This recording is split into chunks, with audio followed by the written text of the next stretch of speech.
Hello friends, ಮತ್ತೊಮ್ಮೆ ತಮಗೆಲ್ಲರಿಗೂ ನನ್ನ ಚಾನಲ್ಗೆ ಸುಸ್ವಾಗತ. ಈ ದಿನ ನಾವು 8ನೇ ತರಗತಿಯ ಗಣಿತ ಪ್ರಕಾಶ ಹೊಸ ಪಠ್ಯಪುಸ್ತಕವಾಗಿದೆ. ಇದರೊಳಗಡೆ 2ನೇ ಚಾಪ್ಟರ್ ಘಾತಾಂಕಗಳ ಆಟದಲ್ಲಿ ಪೇಜ್ ನಂಬರ್ 34ರಲ್ಲಿರುವಂತಹ 10ರ ಘಾತಾಂಕಗಳು ಇದನ್ನು ಕಂಟಿನ್ಯೂ ವಿಡಿಯೋ ನೋಡೋಣ. ಸೊ ಇಲ್ಲಿಯವರೆಗಿನ ವೀಡಿಯೋಸ್ಗಳು ನಿಮಗೆ ಬೇಕು ಅಂತ ಅಂದರೆ ಡಿಸ್ಕ್ರಿಪ್ಷನ್ ಬಾಕ್ಸಲ್ಲಿ ಪ್ಲೇ ಲಿಸ್ಟ್ ಇರುತ್ತೆ, ಅದರೊಳಗಡೆ ಚೆಕ್ ಮಾಡಿ.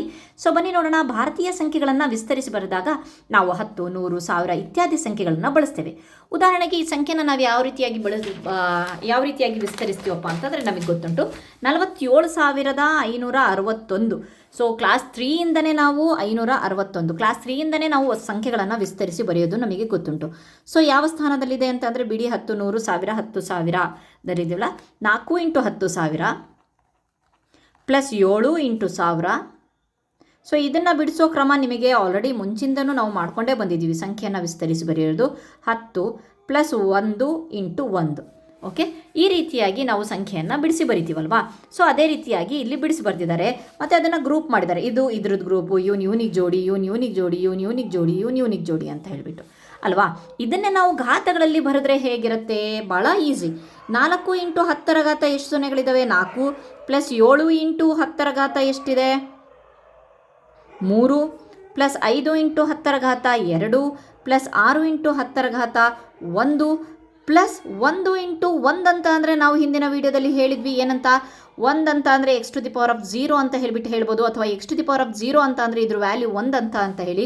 ಸೊ 10 0 ಅಂತ ಹೇಳಿ ಇದನ್ನು ಸಹ ಘಾತದಲ್ಲಿ ಬರೀಲೇಬೇಕಲ್ವಾ. 10 0 ಅಂತ ಹೇಳಿಬಿಟ್ಟು ಈ ರೀತಿಯಾಗಿ ನಾವು ಘಾತಗಳನ್ನು ವ್ಯಕ್ತಪಡಿಸ್ತೀವಲ್ವಾ. ಸೊ ಈಗ ನೆಕ್ಸ್ಟ್ ಏನು ಕೊಟ್ಟಿದ್ದಾರೆ ನೋಡೋಣ. ಓಕೆ, ಹಾಗಾದರೆ ಇಲ್ಲಿ ಮತ್ತೆ ಕಂಟಿನ್ಯೂ ಆಗಿದೆ ಕ್ವಶನ್. ಇದೇ ರೀತಿಯಲ್ಲಿ ಈ ಸಂಖ್ಯೆಗಳನ್ನು ಬರೆಯಿರಿ. ಇಲ್ಲಿ ಮೊದಲನೇದಿದೆ 172. ಇದೇ ರೀತಿಯಾಗಿ ಬರಿಬೇಕಂತೆ.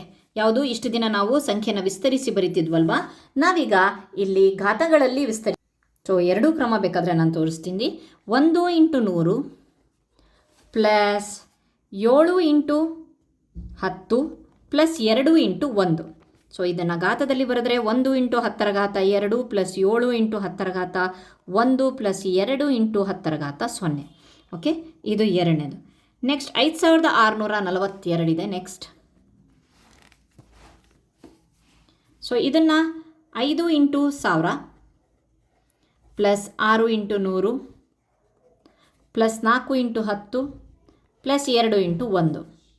5 × 10 3 ಪ್ಲಸ್ 6 × 10 2 ಪ್ಲಸ್ 4 × 10 1 ಪ್ಲಸ್ ಕೊನೆಯದಾಗಿ 2 × 10 0.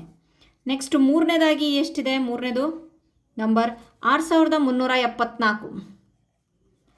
6 × 1000 ಪ್ಲಸ್ 3 × 100 ಪ್ಲಸ್ 7 × 10 ಪ್ಲಸ್ 4 × 1.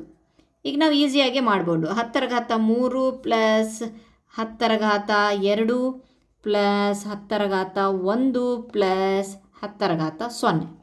ಫೈನ್, ಇದನ್ನು ನಾವು ಮಾಡಾಯಿತು. ನೆಕ್ಸ್ಟ್ ನೋಡೋಣ. ಓಕೆ, ನೆಕ್ಸ್ಟ್ ಲೆಕ್ಕ ಏನು ಕೊಟ್ಟಿದ್ದಾರೆ ನೋಡ್ರಿ. ಇಲ್ಲಿ 561.903 ಹೇಗೆ ಬರೆಯಬಹುದು ಅಲ್ವಾ. ಇದನ್ನು ಸಹ ನಾವು ಬರಿಬಹುದು. ಯಾವ ರೀತಿಯಾಗಿ ಅಂತ ಹೇಳ್ಬಿಟ್ಟು ನೋಡೋಣ. 561.903. ಸೊ ನಾವು ಈ ರೀತಿಯಾಗಿ ದಶಮಾಂಶಗಳಲ್ಲಿ ಯಾವ ರೀತಿಯಾಗಿ ಓದೋದು ಅಂತ ಹೇಳ್ಬಿಟ್ಟು, ಅದರ ಸ್ಥಾನ ಯಾವುದು ಅಂತ ಹೇಳ್ಬಿಟ್ಟು ಗೊತ್ತುಂಟು ನಮಗೆ. ಇದು ಬಿಡಿ 10, 100. ಈ ಕಡೆಯಿಂದ ಏನಾಗುತ್ತಪ್ಪ ಅಂತ ಅಂದರೆ ಪಾಯಿಂಟಿನ ಈ ಕಡೆ ಇಲ್ಲಿ ದಶಾಂಶ, ಶತಾಂಶ, ಸಹಸ್ರಾಂಶ. ದಶಾಂಶದ ವ್ಯಾಲ್ಯೂ ನಮಗೆ ಗೊತ್ತುಂಟು 1/10, ಶತಾಂಶ 1/100, ಸಹಸ್ರಾಂಶ 1/1000 ಅಂತ ಹೇಳ್ಬಿಟ್ಟು ನಾವು ಆಲ್ರೆಡಿ ದಶಮಾಂಶಗಳಲ್ಲಿ 6ನೇ ಕ್ಲಾಸಿಂದನೇ ನಾವು ಕಲ್ತ್ಕೊಂಡ್ಬಂದಿದ್ದೀವಿ. ಸೊ ಇದನ್ನು ಯಾವ ರೀತಿಯಾಗಿ ಬರೆಯೋದು ಅಂತ ಅಂದರೆ 5 × 100 ಪ್ಲಸ್ 6 × 10 ಪ್ಲಸ್ 1 × 1. ಓಕೆ, ಇದು ಇಲ್ಲಿಗೆ ಮುಗೀತು ನಮ್ಮ. ಅದಾದ ಮೇಲೆ ನೆಕ್ಸ್ಟ್ ಏನಿದೆ? ಸೊ ಪ್ಲಸ್ 9 ನಾವು ಯಾವ ರೀತಿಯಾಗಿ ಬರಿತೀವಿ? 9 × 1/10 ಪ್ಲಸ್ 0ಗೆ ವ್ಯಾಲ್ಯೂ ಇಲ್ಲ, ಹಾಗೆ ಬರಿತೀನಿ ನಾನು. 3 × 1/ ಇಲ್ಲಿ 100 ಇತ್ತು, ಇಲ್ಲಿ 1000 ಆಗುತ್ತೆ. ಓಕೆ, ಇದನ್ನು ಯಾವ ರೀತಿಯಾಗಿ ಬರೆಯೋದು ಅಂತ ಹೇಳಿಬಿಟ್ಟು ಅವರು ಕಂಟಿನ್ಯೂ ಹಾಗೇ ಮಾಡಿದ್ದಾರೆ. ಇಲ್ಲಿ ನೋಡಿ 10 0 ತೋರಿಸಿದ್ದಾರೆ, ಇಲ್ಲಿ 1/100 ಅಂತ ತೋರಿಸಿದ್ದಾರೆ. ಕನ್ಫ್ಯೂಷನ್ ಆಗುತ್ತೆ ಅಂತಂದರೆ ನಾನು ತೋರಿಸ್ಬಿಡ್ತೀನಿ. ಓಕೆ, 1/10, 1/100, 1/1000. ಓಕೆ, ಸೊ ಇದೆಲ್ಲ ಇದ್ರ ಗ್ರೂಪು. ಸೊ ತೋರಿಸೋ ಅವಶ್ಯಕತೆ ಇಲ್ಲ, ಆದ್ರೂ ಕನ್ಫ್ಯೂಷನ್ ಆಗಬಾರ್ದು ಅಂತ ಹೇಳಿಬಿಟ್ಟು ತೋರಿಸ್ತಾರೆ. ಸೊ ಇದನ್ನು ಘಾತಗಳಲ್ಲಿ ಯಾವ ರೀತಿಯಾಗಿ ಬರೆಯೋದು? 5 × 10 2 ಪ್ಲಸ್ 6 × 10 1 ಪ್ಲಸ್ 1 ಇಂಟು 10ರ ಘಾತ 0 ಪ್ಲಸ್ ಈಗ ಟ್ವಿಸ್ಟ್ ಏನು 9 ಇಂಟು ನಾವು ಹಿಂದಿನ ಒಂದು ವಿಡಿಯೋದಲ್ಲಿ ನೋಡಿದ್ವಿ 1/10 ಇರೋದು ಇನ್ವರ್ಸ್ ಆಗುತ್ತೆ ಅಂತ 10ರ ಘಾತ -1 ಪ್ಲಸ್ 0 ಇಂಟು 10ರ ಘಾತ -2 ಪ್ಲಸ್ 3 ಇಂಟು 10ರ ಘಾತ -3. ಓಕೆ ಫೈನ್, ಅದನ್ನೇ ಇಲ್ಲಿ ಬರೆದಿದ್ದಾರೆ. ಗ್ರೂಪ್ ಮಾಡಿ ಮಾಡಿ ಮಾಡಿ ನಿಮಗೆ ಕನ್ಫ್ಯೂಷನ್ ಆಗಬಾರ್ದು ಅಂತ ಹೇಳಿ ಗ್ರೂಪಲ್ಲಿ ಕೊಟ್ಟಿದ್ದಾರೆ. ಓಕೆ,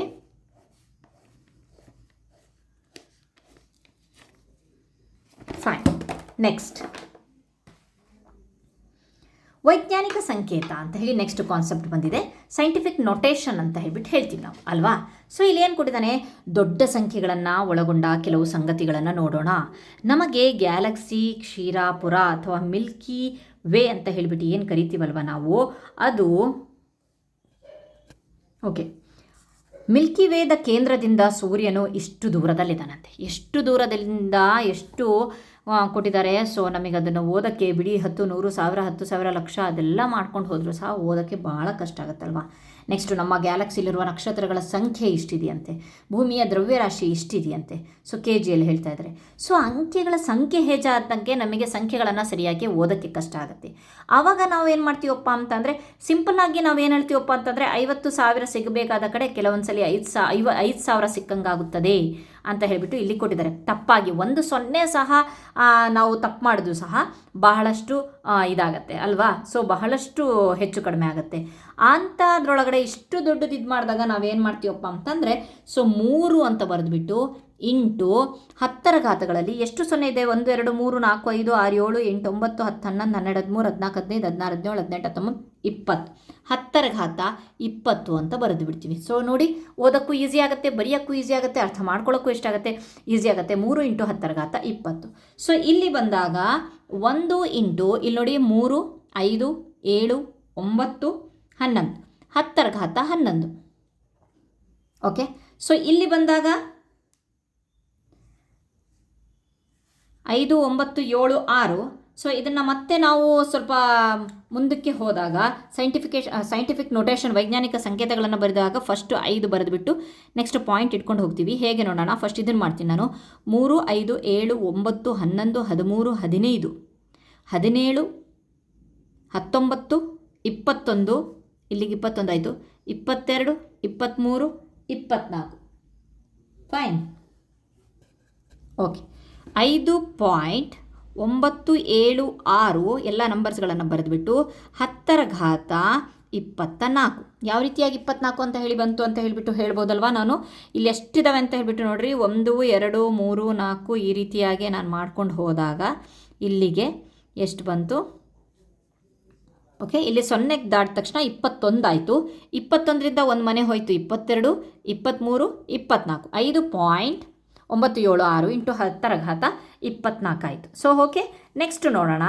ಈ ದೊಡ್ಡ ಸಂಖ್ಯೆಗಳನ್ನು ಸರಳೀಕರಿಸಿ ಸರಿಯಾಗಿ ಓದಲು ನಾವು ಘಾತೀಯ ಸಂಖ್ಯೆಗಳನ್ನು ಬಳಸಬಹುದೇ? ಹೌದು, ಬಳಸಬಹುದು. ಈಗ ಬಳಸೋದ್ವಲ್ಲ ಅದೇ ರೀತಿ. ಉದಾಹರಣೆಗೆ 5,900 ನಾವು ಯಾವ ರೀತಿಯಾಗಿ ವ್ಯಕ್ತಪಡಿಸಿದ್ದಾರೆ ಅಂತ ಅಂದರೆ, 590 ಇಂಟು 10 ಮಾಡಿದ್ದಾರೆ. 1 0 ಅಷ್ಟೇ ತೆಗೆದಿದ್ದಾರೆ. ನೆಕ್ಸ್ಟ್ 2 0 ತೆಗೆದಿದ್ದಾರೆ, 3 0 ತೆಗೆದಿದ್ದಾರೆ. ಸೊ ನೋಡೋಣ, ಸಿಂಪಲ್ಲಾಗಿ ಹೇಳ್ತೀನಿ. 5,900. ಸೊ ಇದನ್ನು ನಾನು 590 ಇಂಟು 10 ಮಾಡ್ತೀನಿ. 1 0 ತೆಗೆದೆ. ನೆಕ್ಸ್ಟ್ ಎರಡನೇ ಟ್ರಿಪ್ಪಲ್ಲಿ 559 ಇಂಟು 100 ಮಾಡ್ತೀನಿ. 2 0 ತೊಗೊಂಡೆ. ನೆಕ್ಸ್ಟು ಮತ್ತೆ ಇನ್ನೊಂದು ತೊಗೊಳ್ತೀನಿ. 5.9 ಇಂಟು 1000 ಮಾಡ್ತೇನೆ. ಸೊ ಒಂದು ಮನೆಗೆ ಹೋಯಿತು. ನೆಕ್ಸ್ಟು ಮತ್ತು ಇನ್ನೊಂದು ಮನೆಗೆ ಹೋದಾಗ 0.59 ಇಂಟು 10,000 ಮಾಡ್ತೇನೆ. ಸೊ ಓಕೆ, ಇದನ್ನು ಘಾತಗಳಲ್ಲಿ ಬರೆದಾಗ ಯಾವ ರೀತಿಯಾಗುತ್ತೆ ಅಂದರೆ, 590 ಇಂಟು 10ರ ಘಾತ 1, 59 ಇಂಟು 10ರ ಘಾತ 2. ಆದಷ್ಟು ನಾವು ಸಿಂಪ್ಲಿಫೈ ಮಾಡ್ಕೊಂಡು ಹೋಗಬೇಕು. 5.9 ಇಂಟು 10ರ ಘಾತ 3. ಅದೇ ನಾನು 0.59 ಇಂಟು 10ರ ಘಾತ 1 2 3 4. ಓಕೆ ಫೈನ್, ಇದನ್ನೇ ಅವರು ಅರ್ಥ ಮಾಡಿಸಿದ್ದಾರೆ. ಯಾವುದೇ ಸಂಖ್ಯೆಯನ್ನು 1 ಮತ್ತು 10ರ ನಡುವಿನ ಗುಣಲಬ್ಧವಾಗಿ ಮತ್ತು 10ರ ಘಾತವಾಗಿ ಬರೆಯಬಹುದು. ಹೌದು, ಈ ರೀತಿಯಾಗಿ ಬರೆಯಬಹುದು.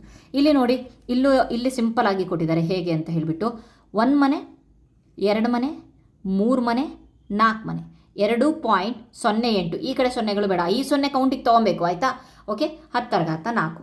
ಇಲ್ಲಿ ಬಂದಾಗ 1 2 3 4 5 6 8 ಇಂಟು 10⁻6. ಸೊ ಹಾಗಾಗಿಬಿಟ್ಟು ವೈಜ್ಞಾನಿಕ ಒಂದು ಸಂಕೇತವನ್ನು ಬರೆಯೋದು ಸಹ ಬಹಳ ಇಂಪಾರ್ಟೆಂಟ್ ಆಗಿರುವಂಥ ಕೆಲಸ ಆಗಿದೆ.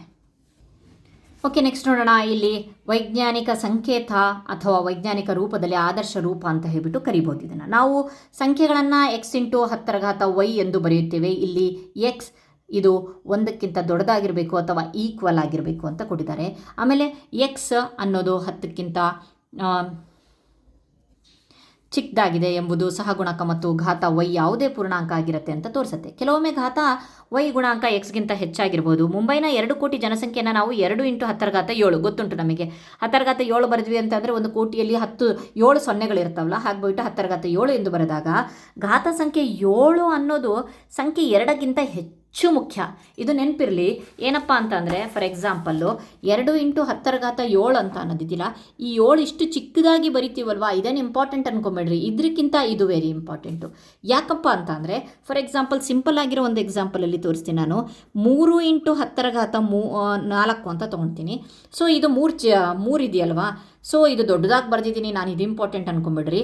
ಹೇಗೆ ಆಗುತ್ತೆ ಅಂತ ಅಂದರೆ 10 10 10 ಅಂತಂದರೆ ಇಲ್ಲಿ ಉತ್ತರ 30,000 ಆಗುತ್ತೆ. ಓಕೆ, ಸೊ ಅದೇ ನಾನು 3 ಇಂಟು ಬರಿತಾ ಇರುವಾಗ ಬೈ ಮಿಸ್ಟೇಕಾಗಿ 4 ಇದ್ದಿದ್ದು 3 ಆಗಿಬಿಡ್ತು ಅಂದ್ಕೊಳ್ಳಿ. ಸೊ ಇದೇನು ಬಿಡು, ಏನೋ ಜಾಸ್ತಿ ಇಂಪಾರ್ಟೆಂಟ್ ಅಲ್ಲ ಅಂತ ಹೇಳಿಬಿಟ್ಟು ಮಾಡಿಬಿಟ್ರೆ ಇದ್ರ ವ್ಯಾಲ್ಯೂನೇ ಚೇಂಜ್ ಆಗಿಬಿಡ್ತು, 3,000 ಆಗಿಬಿಡ್ತು. ಒಂದು ವೇಳೆ ಇದನ್ನು ಚೇಂಜ್ ಮಾಡಿದೆ ಅಂತ ಅಂದರೆ 20,000 ಆಗುತ್ತೆ. ಇದನ್ನು 2 ಮಾಡ್ಕೊಂಡ್ಬಿಟ್ಟೆ ಒಂದು ವೇಳೆ ಇದನ್ನು ಚೇಂಜ್ ಮಾಡಿದ್ರು ಓಕೆ 20,000 ಆಗುತ್ತೆ, ಏನೋ ಅಷ್ಟೊಂದು ಜಾಸ್ತಿ ವೇರಿಯೇಷನ್ ಆಗಲ್ಲ. ಅದೇ ಒಂದು ವೇಳೆ ಇದನ್ನು ಚೇಂಜ್ ಮಾಡ್ತಾ ಅಂತಂದರೆ ಎಷ್ಟು ವೇರಿಯೇಷನ್ ಆಯಿತು ಅಂಥದ್ರೊಳಗಡೆ 10⁻7 ಇದ್ದಿದ್ದು ನಾನು ಒಂದು ವೇಳೆ 6 ಮಾಡಿಬಿಟ್ಟೆ ಅಂತ ಅಂದರೆ ಎಷ್ಟು ಇದಾಗುತ್ತೆ ಗೊತ್ತಾ, ಬಹಳಷ್ಟು ಹೆಚ್ಚು ಕಡಿಮೆ ಆಗುತ್ತೆ. ಅದನ್ನೇ ಇಲ್ಲಿ ಹೇಳಿದ್ದಾರೆ ಏನಂತ ಹೇಳಿಬಿಟ್ಟು 2 ಕೋಟಿಯಿಂದ 3 ಕೋಟಿಗೆ ಹೆಚ್ಚಾಗುತ್ತೆ. ಆದರೆ ಅದೇ ಘಾತ ಸಂಖ್ಯೆ 7ಅನ್ನು 8ಕ್ಕೆ ಬದಲಾಯಿಸಿಬಿಟ್ರೆ ಜನಸಂಖ್ಯೆ 10 ಪಟ್ಟು ಹೆಚ್ಚಾಗುತ್ತೆ. ಅದೇ ಇಲ್ಲಿ ನಾನು ಕಡಿಮೆ ಮಾಡಿದೆ, ಅವರು ಜಾಸ್ತಿ ಹೇಳ್ತಾ ಇದ್ದಾರೆ. ಓಕೆ, 8 ಮಾಡಿದೆ ಅಂತಂದರೆ ಅದನ್ನು 10 ಪಟ್ಟು ಜಾಸ್ತಿ ಆಯಿತು. 1 ಕೋಟಿ ಇದ್ದಿದ್ದು 10 ಕೋಟಿ ಆಯಿತು. ಓಕೆ, ನೆಕ್ಸ್ಟ್ ಅಂದರೆ 2 ಕೋಟಿಯಿಂದ 20 ಕೋಟಿಗೆ ಏರಿಕೆ ಆಗುತ್ತೆ. ಆದ್ದರಿಂದ ಆದರ್ಶ ರೂಪ ಘಾತವನ್ನು ಸ್ಪಷ್ಟವಾಗಿ ಹೇಳುತ್ತೆ, ಇದು ಅಂಕಿಗಳ ಸಂಖ್ಯೆಯನ್ನು ಸೂಚಿಸುತ್ತೆ ಅಂತ ಹೇಳ್ತಿದ್ದಾರೆ. ಓಕೆ, ನೆಕ್ಸ್ಟ್ ಇಲ್ಲಿ ಏನು ಕೊಟ್ಟಿದ್ದಾರೆ, ಕೊಹಿಮಾದ ಜನಸಂಖ್ಯೆ ಇಷ್ಟಿದೆ. ನಾವು ಹೇಳಿದರೆ ನಮಗೆ ಈ ಸಂಖ್ಯೆಯು ಬಿಡಿ ಸ್ಥಾನದವರೆಗೆ ಖಚಿತತೆ ಇದೆ ಎಂಬ ಭಾವನೆ ಮೂಡುತ್ತೆ. ಹೌದಲ್ವಾ? ಇಲ್ಲಿವರೆಗೂ ಕರೆಕ್ಟಾಗಿ ಎಕ್ಸಾಕ್ಟ್ ಹೇಳ್ತಾ ಇದ್ದೀವಿ ಅಂತ ಗೊತ್ತಾಗುತ್ತೆ. ಬಹುತೇಕ ಸಂದರ್ಭಗಳಲ್ಲಿ ನಾವು ದೊಡ್ಡ ಸಂಖ್ಯೆಗಳನ್ನು ಬಳಸಿದಾಗ ನಿಖರವಾದ ಮೌಲ್ಯಕ್ಕಿಂತ ಪ್ರಮಾಣ ಅಥವಾ ಅಳತೆ ಎಷ್ಟು ದೊಡ್ಡದು ಎನ್ನುವುದನ್ನು ಬಗ್ಗೆ ಹೆಚ್ಚು ಕಾಳಜಿ ವಹಿಸ್ತೇವೆ. ಹೌದಲ್ವಾ? ದೊಡ್ಡ ನಂಬರ್ಸ್ ಹೇಳ್ತಿರುವಾಗ ನಾವು ಈ ರೀತಿಯಾಗಿ ಮಾಡ್ತೀವಿ. ಜನಸಂಖ್ಯೆ ಸುಮಾರು 1,42,000 ಅಂತ ಹೇಳಿಬಿಟ್ಟು ಕರಾರುವಕ್ಕಾದರೆ ಖಚಿತವಾಗಿದ್ದರೆ ಮಾತ್ರ ಆವಾಗ ನಾವು 1.42 ಇಂಟು 10⁻5 ಅಂತ ಹೇಳಿಬಿಟ್ಟು ಬರೆಯಬಹುದು. ಇದು 1,40,40,000 ಎಂದು ನಿಖರವಾಗಿ ಮಾಹಿತಿ ಇದ್ದರೆ 1.4 ಇಂಟು 10⁻5 ಅಂತ ಹೇಳಿಬಿಟ್ಟು ಬರೀಬಹುದು ಅಲ್ವಾ? ಅದನ್ನೇ ಹೇಳಿದೆ. ನೆಕ್ಸ್ಟ್ ನೋಡೋಣ, ಈ ಡೈನಾಸೋರ್ನ ಅಸ್ಥಿಪಂಜರ ಎಷ್ಟು ಹಳೆಯದು? ಇದು 70 ಮಿಲಿಯನ್ ಮತ್ತು 15 ವರ್ಷಗಳಷ್ಟು ಹಳೆಯದು. ನಾನು ಇಲ್ಲಿ ಕೆಲಸ ಮಾಡಲು ಪ್ರಾರಂಭಿಸಿದಾಗ ಅದು 70 ಮಿಲಿಯನ್ ವರ್ಷಗಳಷ್ಟು ಹಳೆಯದಾಗಿತ್ತು ಅಂತ ಹೇಳ್ತಿದೆ. ಸೊ ಈ ಸಂಖ್ಯೆಗಳು ಹತ್ತಿರದ ಪೂರ್ಣಾಂಕಕ್ಕೆ ಸರಿಹೊಂದಿಸಿ ಅಂದಾಜುಗಳು, ಸರಾಸರಿಗಳು ಅಥವಾ ಅಂದಾಜು ಬೆಲೆಗಳು ಅವು ತಮ್ಮ ಗುರಿಯನ್ನು ಪೂರೈಸತ್ತಂತೆ. ನೆಕ್ಸ್ಟ್ ನೋಡೋಣ. ಇಲ್ಲಿ ನೋಡಿ, ಸೂರ್ಯ ಮತ್ತು ಶನಿ ಗ್ರಹದ ನಡುವಿನ ಅಂತರ ಇಷ್ಟಿದೆ ಅಂತೆ. ಇದನ್ನು ಘಾತಗಳಲ್ಲಿ ಇಷ್ಟು ಬರೆದಿದ್ದಾರೆ. ಶನಿ ಮತ್ತು ಯುರೇನಸ್ ಗ್ರಹದ್ದು ಇಷ್ಟು ಬರೆದಿದ್ದಾರೆ. ಸೂರ್ಯ ಮತ್ತು ಭೂಮಿಯ ನಡುವಿನ ದೂರ ಇಷ್ಟು ಬರೆದಿದ್ದಾರೆ. ಓಕೆ, 1.496 10⁻11. ಓಕೆ, ಇದಕ್ಕೆ ರಿಲೇಟೆಡ್ ಆಗಿ ನೆಕ್ಸ್ಟ್ ಪೇಜಲ್ಲಿ ಕ್ವಶನ್ಸ್ಗಳನ್ನು ಕೊಟ್ಟಿದ್ದಾರೆ. ಈ 3 ದೂರಗಳಲ್ಲಿ ಯಾವುದು ಕಡಿಮೆ ಎಂದು ನೀವು ಹೇಳಬಲ್ಲಿರಾ? 3 ದೂರದಲ್ಲಿ ಯಾವುದು ಬಹಳ ಕಡಿಮೆ? ನೀವು ನೋಡ್ಬೋದು 1.4 1.4 ಇದೆ. ಸೊ ನೆಕ್ಸ್ಟ್ ನಂಬರ್ ನೋಡ್ಬೋದು. ಅದಕ್ಕಿಂತ ಮುಂಚೆ ನೋಡಬೇಕಾಗಿರೋದು ನಾವು ಘಾತಗಳು. 10⁻12 ಇದೆ, 10⁻12 ಇದೆ, 10⁻11 ಇದೆ. ಸೊ ಆಬ್ವಿಯಸ್ಲಿ ಯಾವುದು ಘಾತ ಕಡಿಮೆ ಇದೆಯೋ ಇಲ್ಲಿ 1 0 ಕಡಿಮೆ ಆಗಿದೆ ಅಂತ ನಾನು ಹೇಳಿದ್ದೆ. 1 0 ಜಾಸ್ತಿ ಆಯಿತು ಅಂತ ಅಂದರೆ ಕಂಪ್ಲೀಟ್ ಆನ್ಸರ್ ಲಕ್ಷಾನುಗಟ್ಟಲೆ ಚೇಂಜ್ ಆಗುತ್ತೆ ಅಂತ ಹೇಳಿ. ಸೊ ಹಾಗಾಗಿಬಿಟ್ಟು ಯಾವುದು ಸೂರ್ಯ ಮತ್ತು ಭೂಮಿಯ ನಡುವಿನ ದೂರ ಕಡಿಮೆ ಇದೆ. ಓಕೆ, ಇಲ್ಲಿ ಬರೀಬೇಕಾಗತ್ತೆ ಈ 3 ದೂರಗಳಲ್ಲಿ ಸೂರ್ಯ ಮತ್ತು ಭೂಮಿಯ ನಡುವಿನ ದೂರ ಕಡಿಮೆ ಇದೆ. ಫೈನ್. ನೆಕ್ಸ್ಟ್, ಕೆಳಗಿನ ಸಂಖ್ಯಾ ರೇಖೆಯು ಸೂರ್ಯ ಮತ್ತು ಶನಿ ಗ್ರಹದ ನಡುವಿನ ಇಷ್ಟು ಡಿಫ್ರೆನ್ಸನ್ನು ತೋರಿಸ್ತದೆ. ಈ ಸಂಖ್ಯಾ ರೇಖೆಯ ಮೇಲೆ ಭೂಮಿಯ ಸಾಪೇಕ್ಷ ಸ್ಥಾನವನ್ನು ಗುರುತಿಸಿ ಶನಿ ಮತ್ತು ಭೂಮಿಯ ನಡುವಿನ ಅಂತರ 1.496 × 10⁻11 ಮೀಟರ್ ಇದೆ ಅಂತ ಕೊಟ್ಟಿದ್ದಾರೆ. ಓಕೆ, ಇಲ್ಲಿ ಏನು ಹೇಳ್ತಾ ಇದ್ದಾನೆ ಅಂತಂದರೆ ಭೂಮಿಯ ನಡುವಿನ ಅಂತರ 1.496, ಇದು 12 ಇದೆ, ಇದು 10⁻12 ಇದೆ ಅಲ್ವಾ. ಸೊ 10⁻11 ಅಂತಂದರೆ ಇಲ್ಲೆಲ್ಲೋ ನಿಯರೇ ಇರುತ್ತೆ. 1.496 ಅಂದರೆ ಬೇಡ, ಇದೇನು ಬರೀಲಿಲ್ಲ ಅಂದರೂ ಪರವಾಗಿಲ್ಲ, ಭೂಮಿ ಅಂತ ಬರೆದು ನೋಡಿ. Okay fine. ಈ ಕೆಳಗಿನ ಸಂಖ್ಯೆಗಳನ್ನು ನಾವೇನು ಮಾಡಬೇಕಂತೆ, ಸಂಖ್ಯೆಗಳನ್ನು ನಾವು ಆದರ್ಶ ರೂಪ ವೈಜ್ಞಾನಿಕ ರೂಪದಲ್ಲಿ ಬರಿಬೇಕಂತೆ. Okay fine. ಸೊ ಬನ್ನಿ ನೋಡೋಣ. ಮೊದಲನೇದು ಏನಿದೆ, 59,853 ಇದೆ ಅಲ್ವಾ. ಸೊ ವೈಜ್ಞಾನಿಕ ಇದನ್ನು ಬರೆಯೋದನ್ನು ಹೇಳ್ಕೊಟ್ಟಿದ್ವಿ. 5.9843 ಇದೆ. ಸೊ 10ರ ಘಾತವನ್ನು ಬರೀತಾ ಇರುವಾಗ 1, 2, 3, 4, 10⁻4. ಓಕೆ, ನೆಕ್ಸ್ಟ್ ಎರಡನೇದು ಎಷ್ಟಿದೆ, 65,950 ಇದೆ. ಸೊ ಇದನ್ನು ಬರೀತಿರುವಾಗ ನೋಡೋಣ, 1, 2, 3, 4. So answer 6.5950 × 10⁻4. ಓಕೆ, ನೆಕ್ಸ್ಟ್ ಮೂರನೇದಾಗಿ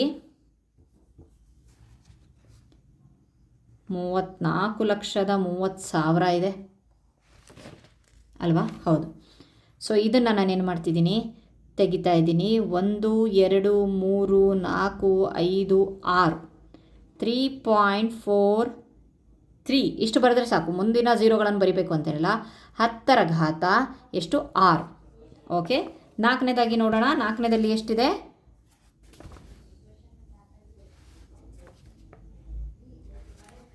70,04,00,00,00,00.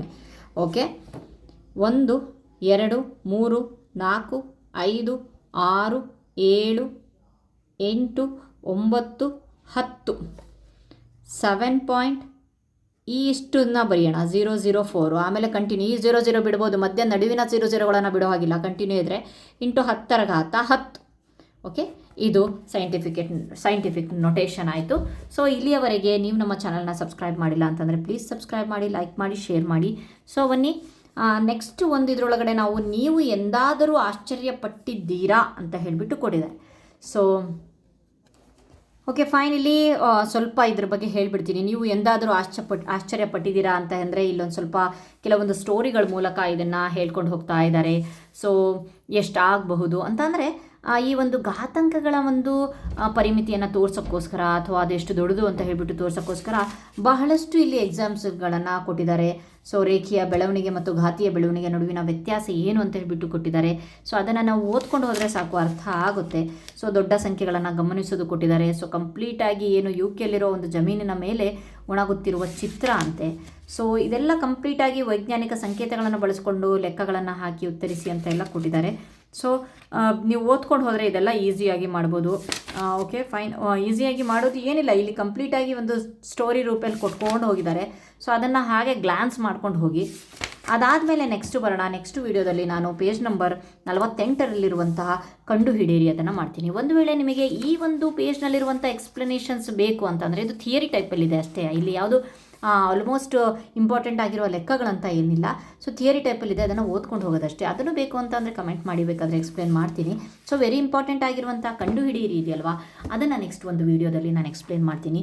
Thank you so much friends. Thanks for watching my videos. Once again thank you.